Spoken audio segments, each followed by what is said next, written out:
dikhawatirkan lebih dari Dajjal oleh Rasulullah adalah munculnya ulama su. Lantas, siapa dia?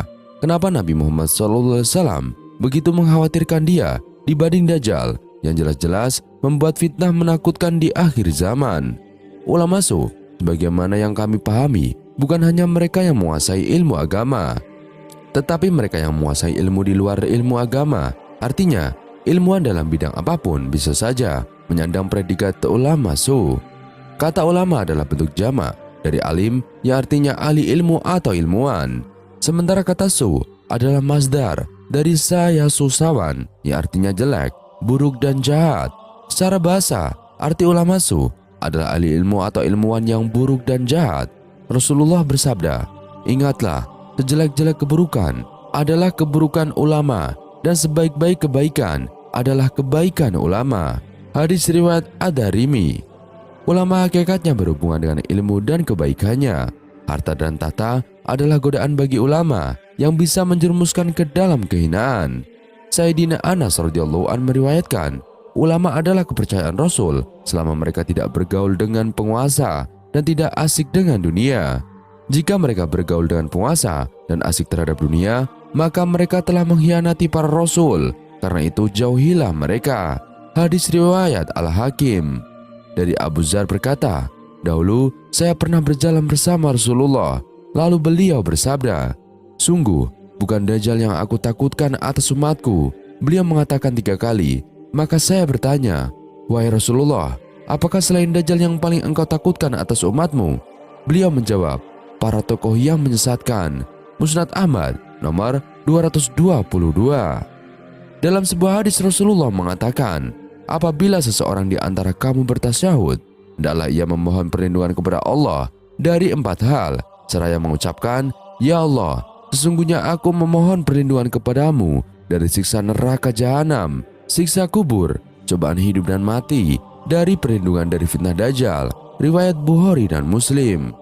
Dari berbagai sumber, ada beberapa karakteristik ulama su sebagai bagian dari fitnah akhir zaman.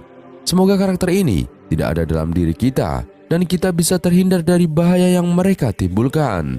Dan beberapa karakter itu adalah menjual ilmu kepada penguasa. Kebinasaan bagi umatku datang dari ulama su.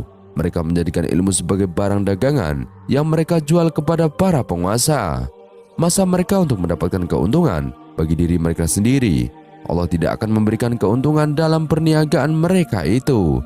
Hadis riwayat Al-Hakim. Menukar kebodohan sebagai ilmu.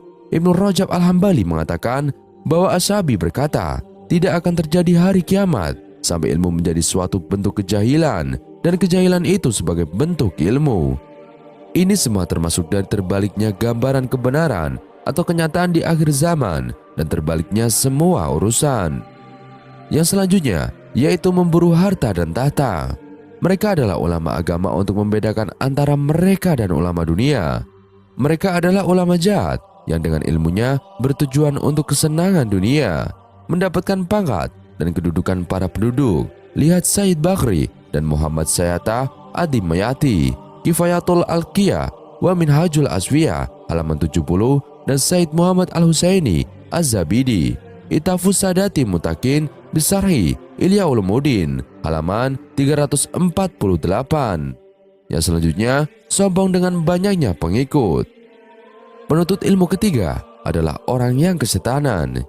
Ia menjadikan ilmunya sebagai jalan untuk memperkaya diri, menyombongkan diri dengan kedudukan, dan membanggakan diri dengan banyaknya pengikut. Ia masuk terperosok ke banyak lubang tipu daya karena ilmunya itu dengan harapan hajat duniawinya terpenuhi. Lihat Imam Al-Ghazali, Bidayatul Hidayah, halaman 7-8. Yang selanjutnya, bergaya dengan pakaian ulama.